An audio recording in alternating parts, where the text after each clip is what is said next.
Olha só, vamos mergulhar fundo numa ideia. Aquele papo de que o nosso mundo interior pode, de alguma forma, sabe, esculpir a realidade que a gente vive por fora, isso não é de hoje não. Mas o interessante é que agora essa ideia está voltando com tudo. E o mais legal, está juntando neurociência, psicologia e até umas sabedorias bem antigas. E aí a gente chega na pergunta que não quer calar. Será que o que pensamos e sentimos é só uma reação ao mundo ou será que é a força primária que cria o mundo? É uma pergunta que, vamos combinar, mexe com a nossa noção de realidade, né?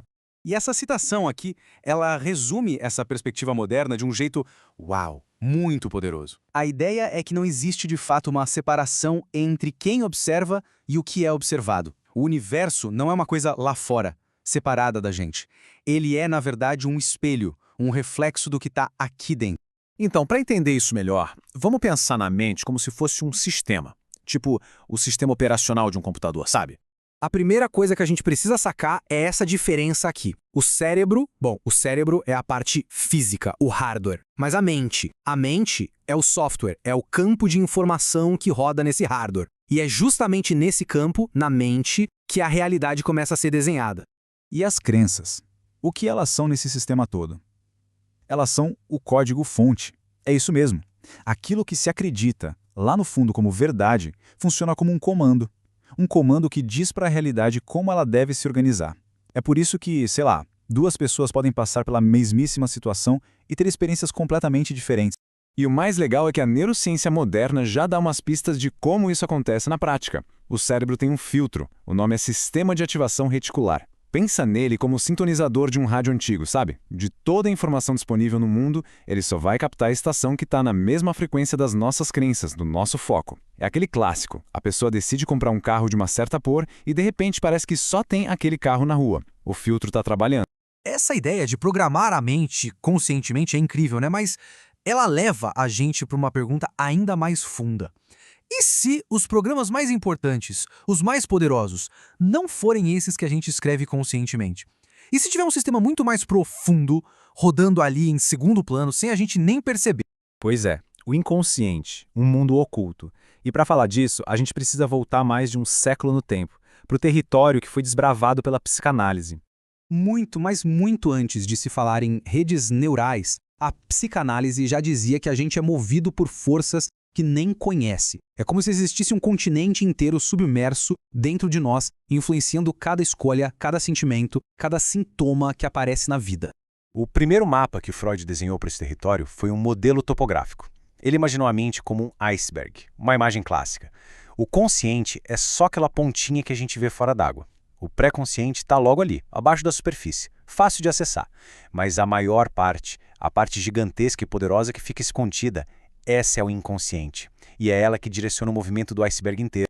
Ok, decodificando o mundo interior. Se a gente está partindo do princípio que o interno cria o externo, a pergunta é como é que se conversa com essas forças criativas? E esse slide aqui, nossa, ele mostra a diferença de um jeito genial. De um lado, a abordagem moderna, que é bem ativa. A ideia é emitir um novo sinal, é sintonizar uma frequência. Já a psicanálise, por outro lado, ela é mais receptiva. O lance não é falar, é escutar. Escutar o que já está ali, o que não foi dito, os sinais que o inconsciente manda através de sintomas, sonhos, até de um ato falho. Só que percebe que as duas perspectivas focam bastante no indivíduo? Isso leva a gente para uma última pergunta que é bem intrigante. E se esse ato de criar a realidade não for uma coisa que a gente faz sozinho? É isso aí, um universo de mentes compartilhadas. E se a criação da realidade não for um ato individual, mas sim coletivo? Essa frase, vinda de uma fonte mais espiritual, ela aponta para uma ideia bem radical. Ela sugere que a percepção não é um evento privado, só nosso. O que uma pessoa vê e os efeitos disso fazem parte de uma experiência que é compartilhada. A ideia central aqui é que as mentes não são ilhas isoladas. Elas estariam, na verdade, conectadas num nível muito fundamental. Então, quando alguém molda a própria realidade, de alguma forma, essa pessoa também está participando da criação de uma realidade coletiva. É uma ideia bem profunda.